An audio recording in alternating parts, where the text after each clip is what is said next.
The Crisis of Islam by Bernard Lewis. To a Western observer, schooled in the theory and practice of Western freedom, it is precisely the lack of freedom of the mind from constraints, to question and inquire and speak, freedom of the economy from corrupt and pervasive mismanagement, freedom of women from male oppression, freedom of citizens from tyranny that underlies so many of the troubles of the Muslim world. On present demographic trends, by the end of the 21st century, at the latest, Europe will be Muslims.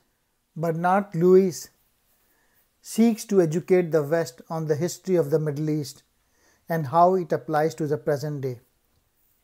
On the history of Islam, Bernard Lewis states, the general level of historical knowledge in American society is low.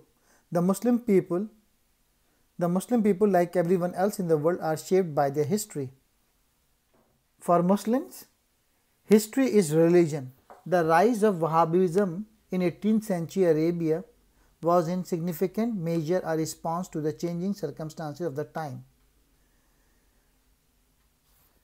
Wahhabism was not directed primarily against outsiders, but against those whom they saw as betraying and degrading Islam from within.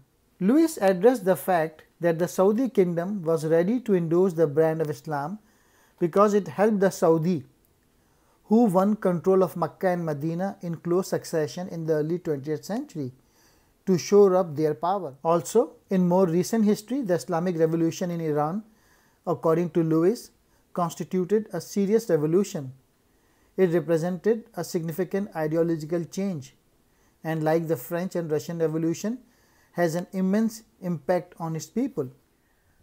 During the past 3 centuries, the Islamic world has lost its dominance and its leadership, and has fallen behind both the modern West and the rapidly modernization orient. This widening gap poses increasingly acute problems. Napoleon armies won in Egypt, beginning a long story of decline that ended with the dismemberment of the Ottoman Empire following World War I.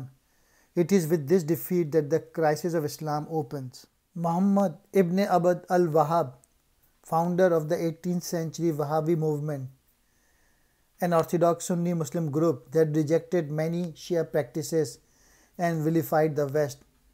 The Saudis adopted these conservative practices, especially after the wealth injected into Saudi Arabia as a result of the oil industry. In 1918, the Ottoman Sultanate, the last of the great Muslim empires, was finally defeated.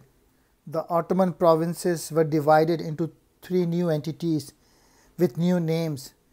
2 of them, Iraq and Palestine, were under British.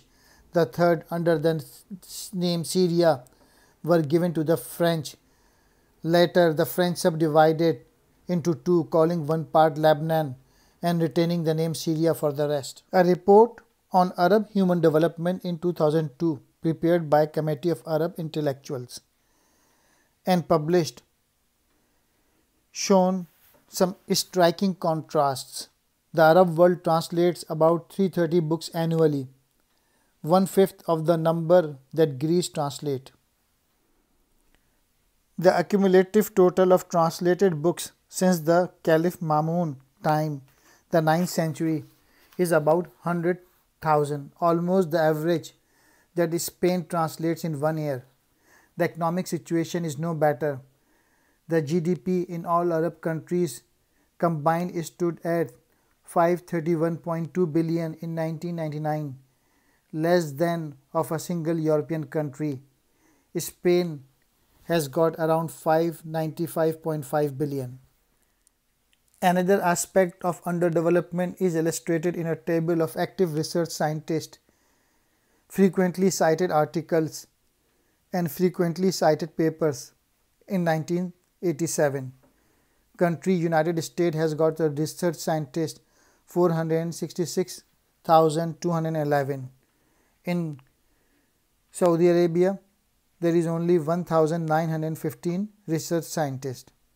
Articles with 40 or more citation in United States is 10,481. Saudi Arabia 1, Kuwait 1, Algeria 1. The combination of low productivity and high birth rate in the Middle East makes for an unstable mix with a large and rapid growing population of unemployed, uneducated and frustrated young men. In 2000, the average annual income in the Muslim countries from Morocco to Bangladesh was only half the world average. And in the 1990s, the combined gross national product of Jordan, Syria and Lebanon, that is three of Israel's Arab neighbors, were considerably smaller than of Israel alone.